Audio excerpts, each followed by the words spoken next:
Bonsoir à tous et j'espère que vous allez bien. Aujourd'hui, on va parler d'un sujet plus qu'important car il touche à un secteur extrêmement important de la vie, les finances.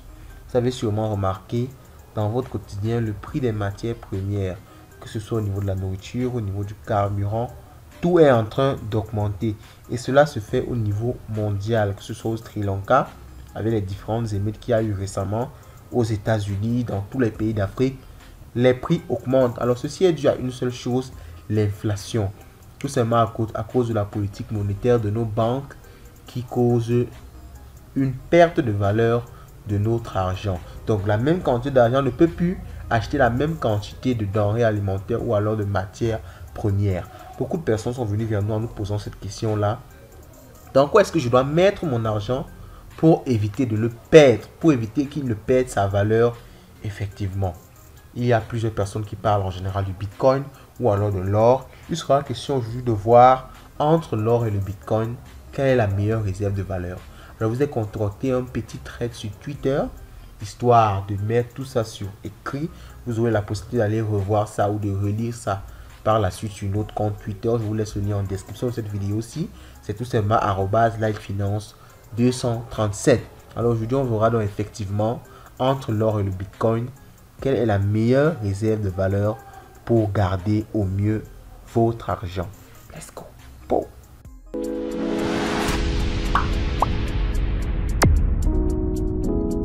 Avant d'entrer dans le vif du sujet, il est important d'éclaircir déjà un certain nombre d'éléments, notamment une réserve de valeur. Qu'est-ce qu'une réserve de valeur?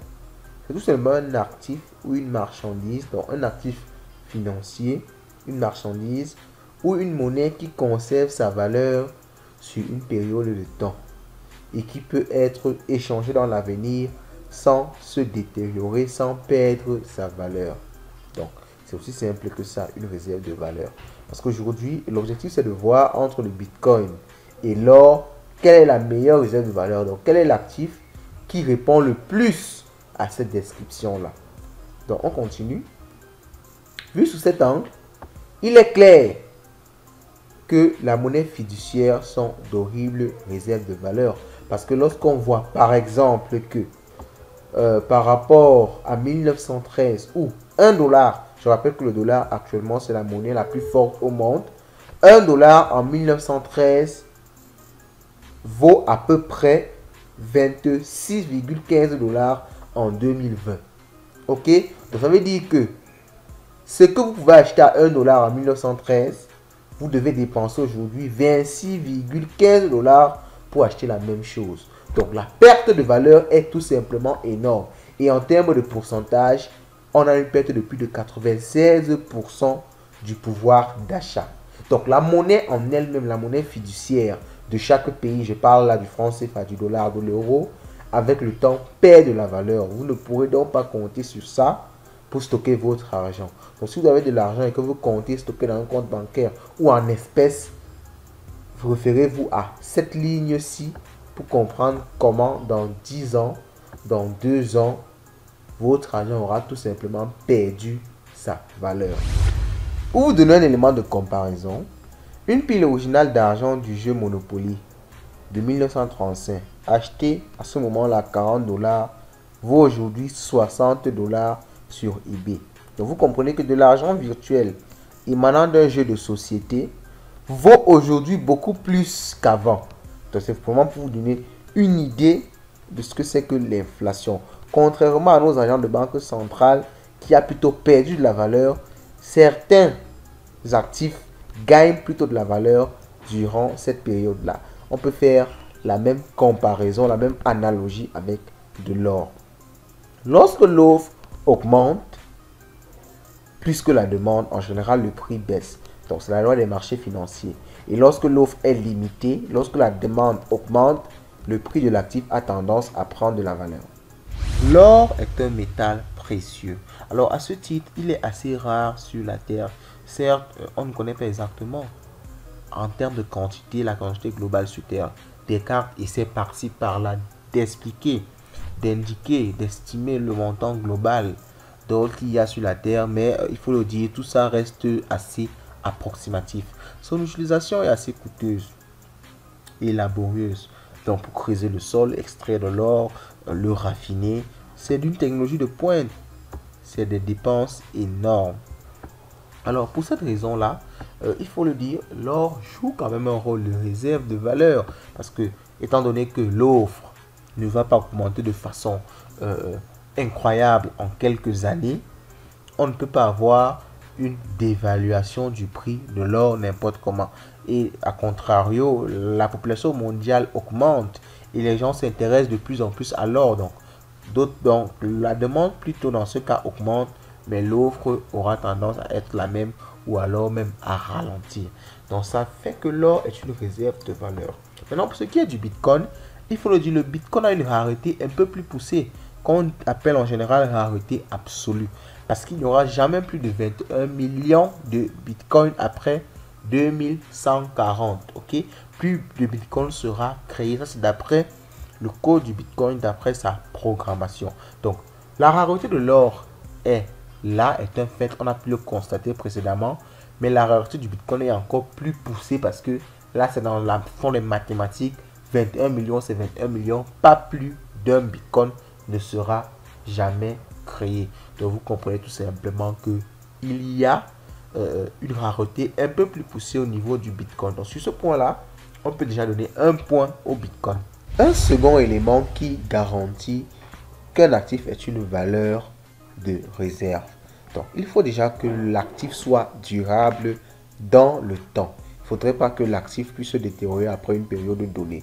Alors sur ce point, on va dire que les deux actifs ont le même score parce que l'or est très durable, il ne se rouille pas, il ne s'oxyde pas n'importe comment. Donc, combien de temps dure l'or véritablement? Il a une durée de vie d'environ 10 à 30 ans. Ok? Contrairement aux pièces d'or pures qui dureront éternellement. Donc, il y a des matériaux plaqués or, donc des matériaux qu'on a associés à l'or qui durent environ 10 à 30 ans. Mais l'or pur est tout simplement éternel.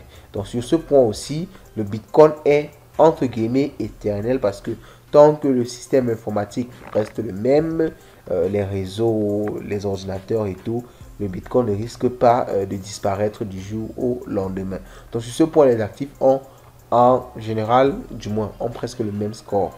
Mais maintenant, il faut également qu'un actif, une réserve de valeur, puisse être stocké facilement. Sur ce point, on va dire que le Bitcoin gagne un peu parce que l'or, le stockage de l'or est assez contraignant. Il faut le garder dans un coffre-fort. En fonction de la valeur de l'or que vous voulez garder, ça peut vous coûter énormément d'argent. À titre de comparaison, par exemple, l'or, lorsque l'Allemagne a rapatrié 31 milliards de dollars d'or dans des lieux de stockage à New York, cela les a coûté 9,1 millions de dollars pour expédier tout cet or-là. Et pourtant, une transaction qui était même plus chère en termes de Bitcoin a coûté la bagatelle somme de 0,68 $. Donc une transaction de 1 milliard de dollars Bitcoin a coûté en termes de frais 0,68 $ sur la blockchain Bitcoin. Donc vous comprenez qu'en termes de déplacement, en termes de déplacement de la valeur, le Bitcoin est tout simplement le number one. Donc maintenant, l'or est connu depuis beaucoup d'années. Alors ça c'est au niveau de l'adoption. Parce qu'une réserve de valeur, elle a besoin d'une adoption assez grande pour que lorsque vous voulez, après un moment, l'utiliser, vous ne soyez pas obligé de passer par 1000 chemins pour pouvoir utiliser votre actif. Donc l'or, dans ce cas, est connu depuis des milliers d'années et beaucoup de grandes institutions connaissent déjà l'or. Donc il a plus de publicité forcément que le Bitcoin. Donc de ce côté-là, on va donner un peu plus de points au niveau de l'or. Maintenant, le Bitcoin n'existe que depuis une dizaine d'années. Mais si on essaie de regarder la courbe d'adoption entre l'or et le Bitcoin, on voit que le Bitcoin grandit un peu plus rapidement. Alors sur ce point-là, le Bitcoin, alors on va dire que là, il va falloir juger avec un peu plus de pincette. Une réserve de valeur se doit d'avoir un aspect sécuritaire poussé. Alors cela garantit qu'elle va pouvoir garder, sécuriser la valeur que vous lui avez attribuée.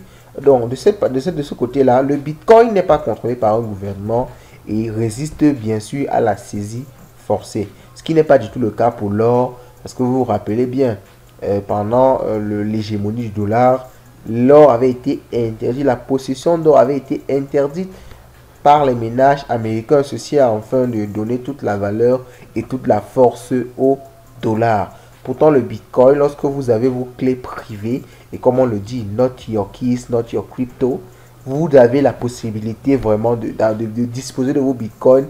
On ne peut pas vous empêcher l'utilisation de vos bitcoins tant que vous avez votre clé privée. Qu'importe la volonté du gouvernement à faire cela. Et en termes de minage de crypto-monnaie, le bitcoin est assez décentralisé pour s'assurer que en un claquement de doigts comme ça, on ne puisse pas détruire tout l'écosystème. Maintenant, en fonction de tous les éléments qui ont été précisés, on a parlé de la sécurité, on a parlé de la réserve de valeur, on a parlé de la transportabilité. Par rapport à tout cela, laissez-nous en commentaire ce que vous pensez. Quel est l'élément qui a le plus grand rôle en termes de réserve de valeur? Alors, ceci dit, on n'a pas précisé l'aspect spéculation, donc l'aspect vous pouvez gagner de l'argent en déposant votre argent sur le Bitcoin ou bien sur l'or. On n'est pas entré dans ces détails-là. On pourra revenir sur ça dans une autre vidéo. Sur ce, je vous souhaite de passer une bonne soirée et je vous souhaite d'avoir le maximum d'argent. Car vous le savez, chez nous, l'argent, c'est le nerf de la guerre.